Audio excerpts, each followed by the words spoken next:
Welcome to the Fear and Greed Afternoon Report for Monday the 19th of September 2022. I'm Sean Aylmer. Every afternoon we've got the 5 stories that happened today that you need to know about.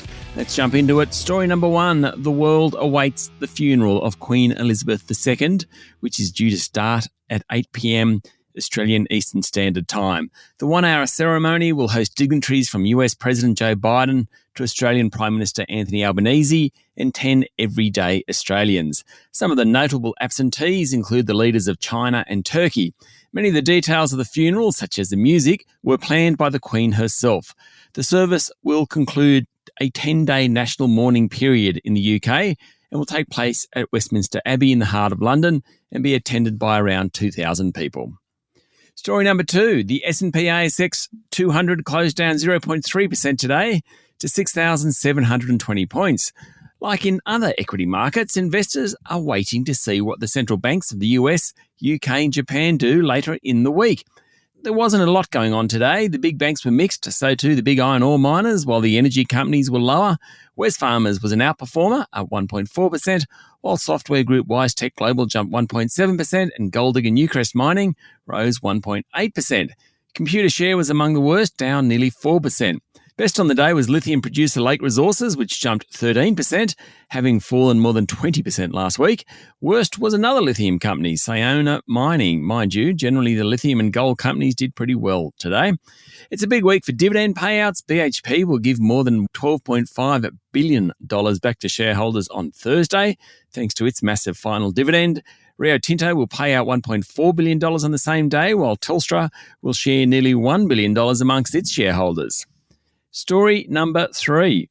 The federal government will spend $1.4 billion to extend Australia's COVID-19 response measures to the end of the year. This is money for measures that were due to expire at the end of this month.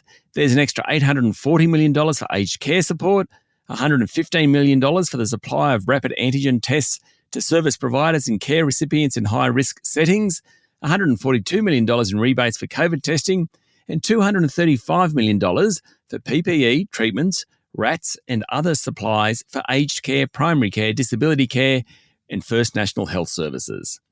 Story number 4, share registry company Link Group has rejected a new proposal from Canadian bidder Dye & Durham, which included deferring part of the payment. This is the takeover that just keeps on giving. The revised offer came after the UK's Financial Conduct Authority said it would only approve the $2.5 billion acquisition by Dye & Durham if a £306 million was set aside to meet potential penalties and payouts relating to the role of Link's UK unit, Link Fund Solutions, overseeing funds run by fallen financial wizard Neil Woodford. Toronto-listed Dye & Durham had agreed to pay $4.81 a share, but over the weekend said it would pay Link shareholders the equivalent of $3.81 per share in cash up front and would defer the remaining $1 for as long as 2 years to meet potential payouts relating to the Woodford funds. Link share price fell more than 2% today to its lowest in 3 months. And finally, story number 5. In Japan, one of the strongest typhoons in decades hit the south of the country, though its effect was felt across the nation. The typhoon brought torrential rainfall and the risk of landslides. More than 8 million people had been ordered to evacuate and seek shelter from the storm, which dumped more than half a metre of rain in some areas. Winds hit 175 kilometres an hour, causing heavy waves.